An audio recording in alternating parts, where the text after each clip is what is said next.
Karibu sana. Leo tunazama ndani ya riwaya ya Nguu za Jadi ili kuelewa wahusika wake kwa undani zaidi. Hapa vita vinavyopiganwa sio vya bunduki, hapana. Ni vita vya mawazo, ni mapambano makali kati ya mila zinazobana na ndoto za kuwa huru. Basi, hebu tuwachunguze wahusika walio katikati ya mzozo huu na tuone wanajaribu kutuambia nini kuhusu jamii yao na pengine hata jamii zetu. Okay, ili tuelewe vizuri, hebu tuanza na jina lenyewe, Nguu za Jadi. Neno nguu ni kama minyororo, lakini hapa hatuzungumzi minyororo ile ya chuma, la hasha. Hizi ni minyororo za mila na desturi za kizamani, zile zinazoifunga jamii ya Matuo na kuizuia isipige hatua. Ndio hizi nguu ambazo ndio kiini cha kila kitu. Sasa, swali la msingi ni hili: ni nani hasa wanaozishikilia hizi nguu? Na upande wa pili, ni nani wanaopambana kuzivunja? Hapa ndipo kiini cha hadithi nzima kinapopatikana. Yaani, ni mvutano mkubwa sana kati ya wale wanaonufaika na mfumo huu na wale wanaotaka kuukomboa umma. Sawa, basi tuanze upande mmoja. Tuangalie hawa walinzi wa jadi dhalimu.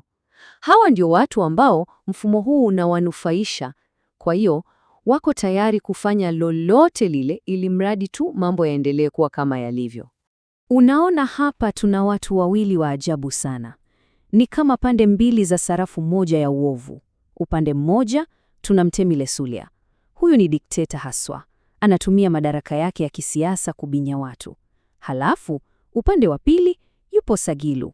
Ye ni tofauti kidogo. Anatumia ufisadi na tabia zake chafu, yani ufuska, kuyaribu jamii kutoka ndani, kimya kimya. Yani mmoja anatumia rungu, mwingine anatumia sumu. Wote ni hatari. Lakini, unajua, kila penye ukandamizaji lazima upinzani utazaliwa. Hivyo, sasa, hebu tugeuze shilingi na tuangalie upande wa pili. Tuangalie mashujaa wetu. Wale walioamua kusimama kidete na kusema basi imetosha. Hawa ndio wavunjaji wa nguu. Sikiliza maneno haya vizuri. Yanabeba uzito mkubwa sana. Yanatuonyesha safari nzima ya Mangawasha.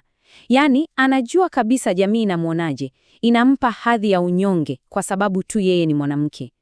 Lakini badala ya kukaa kimya na kukubali, anasema nitajaribu. Huu ndio mwanzo wa ushujaa wake. Angalia safari yake sasa. Sio kitu cha siku moja. Kila hatua anayopiga hapa ni kama anavunja mnyororo mmoja. Anaanza na jambo linaloonekana dogo, anakataa ndoa ya kupangwa. Kisha, mumewe anapopotea kwenye ulevi, yeye anabeba majukumu yote ya familia.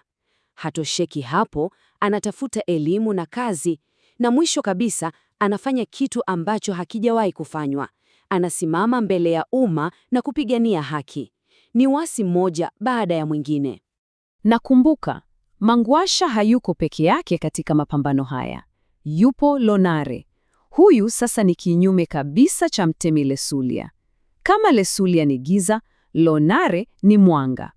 Lesulia anatawala kuwawatisha watu, lakini Lonare, yeye anaongoza kwa hekima na busara. Anawafundisha watu jambo muhimu kuliko yote, jinsi ya kusema hapana. Anawapa ujasiri wa kusimama na kudai haki zao. Sasa, mvutano huu wote kati ya walinzi wa jadi na wavunjaji wa nguu una matokeo yake. Kuna watu wanaumia, kama tutakavyoona, lakini kitu kingine kinatokea. Mbegu za mabadiliko zinapandwa. Kizazi kipya kinaanza kuchipuka na hiki kina mtazamo tofauti kabisa. Hebu tumwangalie Milima. Hadithi yake inasikitisha sana kwa kweli. Ni mfano halisi wa jinsi huu mfumo mbovu unavyoweza kuharibu hata mtu mwema. Alianza vizuri sana, mchapakazi, mkarimu, lakini polepole mazingira yanammeza. Anaanza kunywa, anaacha majukumu na mwisho wake anakuwa mlevi asiyejiweza. Yeye ndiye mhanga wa hizi nguu za jadi. Ni gharama ya mapambano haya. Lakini, na hapa ndipo penye matumaini. Katikati ya uozo huu wote, tunawaona Mashauri na Ngoswe. Hawa ni watoto wa Sagilu na Lesulia wenyewe. Lakini badala ya kuwa kama baba zao, wanakataa katakata. Wanachagua upande wa mabadiliko. Wanatuonyesha jambo la msingi sana, kwamba wewe si baba yako. Unaweza kuchagua njia yako mwenyewe, hata kama ulitoka kwenye familia yenye matatizo. Okay, sasa mambo yamefikia hapa.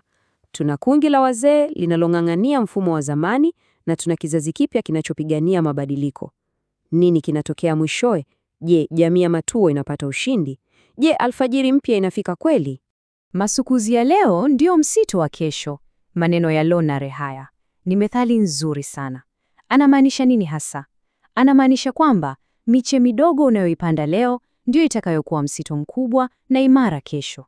Kwa hiyo, vitendo vidogo vya ujasiri kama vya Mangwasha na mawazo mapya ya kizazi kipya ndio yanayojenga jamii mpya na iliyo huru. Ni kuwekeza kwenye siku zijazo. Na hapa, riwaya inatuachia swali zito la kujiuliza. Hivi, ushindi dhidi ya hizi nguu za jadi unaweza kuwa wa kudumu kweli? Au labda ni mapambano yasiyoisha? Pengine kila kizazi kipya kinapaswa kupigana vita vyake upya ili kulinda uhuru wake. Ni jambo la kutafakari, sivyo?